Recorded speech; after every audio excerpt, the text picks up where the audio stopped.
Mas eu queria um ponto bem específico que eu não percebi bem no seu grandioso projeto de Brasil.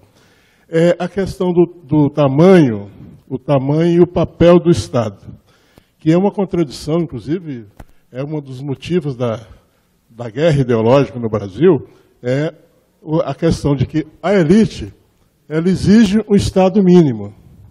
E a grande massa da pobreza precisa de um Estado máximo. E no meio disso aí está a realidade que o Brasil tem uma das menores administrações públicas do mundo, que menos de 5% da população economicamente ativa está no serviço público, os países superdesenvolvidos, como os países nórdicos, estão em torno de 20%, e a Europa, média de 10%.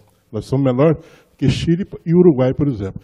Então, eu queria entender, no seu modelo, qual o tamanho e o papel do Estado, considerando essas peculiaridades brasileiras, da necessidade do Estado ser fomento da economia.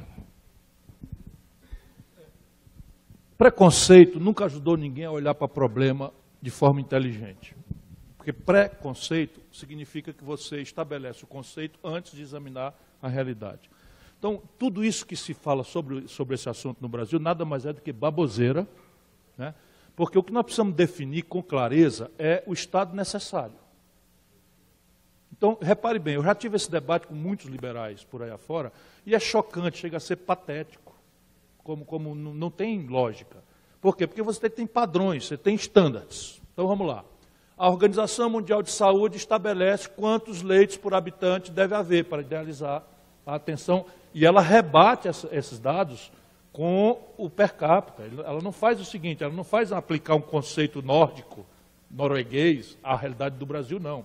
Ela pega em países de renda até X mil reais e tal, tem que ter X leitos por habitante. Cada leito define quantos médicos você pode ter. Então é possível você impor racionalidade, que eu já fiz isso, para poder ter segurança. Eu estudo obsessivamente o Brasil, porque é a minha paixão.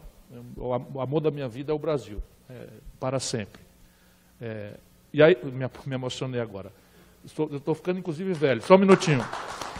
Então, repare bem, o Brasil hoje tem menos médico por habitante do que os países de renda semelhante à nossa. E de países muito mais pobres. Então, também há estándares de educação. Por exemplo, a Colômbia é um país muito mais pobre do que o Brasil, está com 42% dos seus rapazes e moças de 18 a 25 anos matriculados no ensino superior. O Brasil tem 18%. 18%, e enquanto o PCdoB distrai a meninada de que o Fernando Henrique queria privatizar a Universidade Federal, o Fernando Henrique privatizou a demanda. E o Lula estatizou o pagamento. Percebe? Não tem projeto. Aí você faz o quê? Você privatiza a demanda, fragilizando dramaticamente os controles de qualidade, e empurra o filho do pobre, que a única hora que o filho do pobre tinha chance era na universidade pública, ele vai ter que pagar a universidade. Ruim. Vai ser um doutor semi-analfabeto, motorista de táxi no Rio de Janeiro. Com todo respeito aos motoristas de táxi, que não precisam estudar, né? E aí vem o Lula, na boa vontade dele, não duvido que tenha boa vontade, faz o quê? Pega toda a sonegação de impostos dessas arapucas e transforma no ProUni. E depois cria o FIES, que é um crédito para financiar a demanda privada. Com a soma desses dois aqui, dá para você expandir a matrícula pública e garantir os padrões de qualidade, se o país tiver projeto. E esse é o grande problema. Então a gente vai resolvendo os problemas. Então vamos lá, o Brasil tem mais forças armadas ou menos forças armadas do que o necessário? Em padrões de qualquer país do nosso tamanho, nós gastamos muito menos. Vamos falar baixinho aqui, para o inimigo não saber. Felizmente o Brasil não tem inimigos explícitos, né? O Brasil, nesse instante, está com 70% da sua frota aérea parada no chão por falta de peça de reposição. Simplesmente o Brasil não está treinando os pilotos por falta de combustível.